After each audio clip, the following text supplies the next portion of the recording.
जैसे कर्म करोगे वैसा पाओगे। मेरी बुआ की शादी करीब 30 साल पहले हुई थी।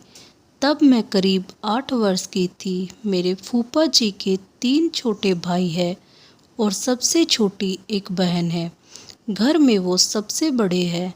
जब से मैं समझने लगी थी तब से मैंने उन्हें अलग ही रहते देखा था। मेरी मम्मी बताया करती थी कि उनकी सास और तीनों भाई और बहन बहुत सीधे थे। मेरी बुआ तेज किस्म की थी। पीहर में दादी, बुआ, पापा और मम्मी सिर्फ इकलौती भाभी थी जो भी उन्हें पसंद नहीं थी और ना ही पसंद था उनके काम में हाथ बटाना। यही हाल उनका ससुराल में था।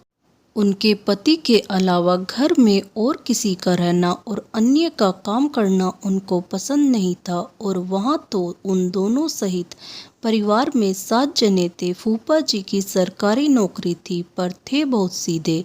बुआ ने 6 माह में ही अपना रंग बताना शुरू कर दिया। बात बात में झगड़ा करना, कलेश करना, काम में आनाकानी करना, लापरवाही करना। अंत में तंग आकर उनकी सास ने ही अपने बेटे को समझा बुझाकर घर की शांति का वास्ता देकर उनको अलग कर दिया। अलग होते ही बुआ की तो जैसे मजे आ गए। घर में सिर्फ 2 जने और उस समय की फूफा जी की सरकारी तनख्वाह करीब 25,000 रुपये महीना। उन्हें तो उस नशे में ससुराल में करीब करीब सबसे नाता तोड़ लिया। देवर देवरानी की शादी में भी शामिल हुई तो मेहमानों की तरह। एक दिन उनकी सास को अचानक लकवा मार गया। 6 माह बिस्तर पर पड़ी रही पर बुआ मात्र उनको हॉस्पिटल में मिलकर आ गई। बाद में एक बार उनके घर जाकर हालचाल पूछा। पूछने भी गई तो दूर के रिश्तेदारों जैसा व्यवहार किया। कुल मिला के सास को कभी लगा ही नहीं कि वो उनके बेटे की बहू है, जिसको उन्होंने 25 साल पाला पोसा और जिसकी बहू की उन्होंने आशा की होगी। 6 माह बाद उनकी सास बिस्तर पर पड़ी पड़ी ही स्वर्गवासी हो गई। समय का पहिया घूमता गया। बुआ के एक बेटा, एक बेटी, फिर एक बेटा हुआ, मतलब 2 बेटों के बीच में एक बेटी। पहले बेटी की शादी की, फिर बेटे की। समय का खेल देखिए। वहीं बड़े बेटे की पत्नी ने आते ही 6 माह भी नहीं निकाले, घर से अलग होने के लिए नाटक करने चालू कर दिए। घर में कलेश करना चालू कर दिया। इस बार एक बात उल्टी हुई।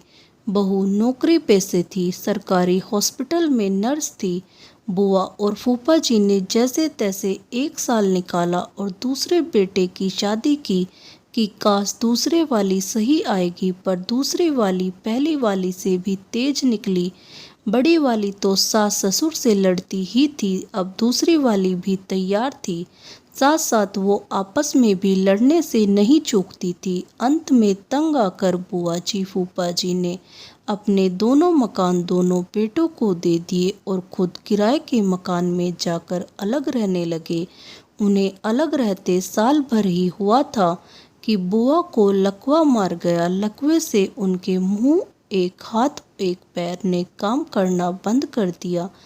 बहुओं ने इलाज के समय अस्पताल में थोड़ी सेवा पानी की, पर सास ससुर को कोई भी अपने घर नहीं ले गई।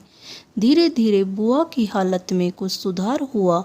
थोड़ी बहुत बोल लेती है, चल फिर लेती है, पर बुआ काम करने लायक नहीं बची।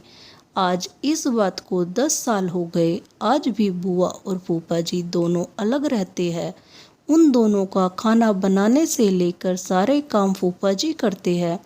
आज भी मैं जब भी उनसे मिलती हूँ, कहीं दया आती है, कहीं उनके पिछले किए हुए कर्मों पर गुस्सा आता है।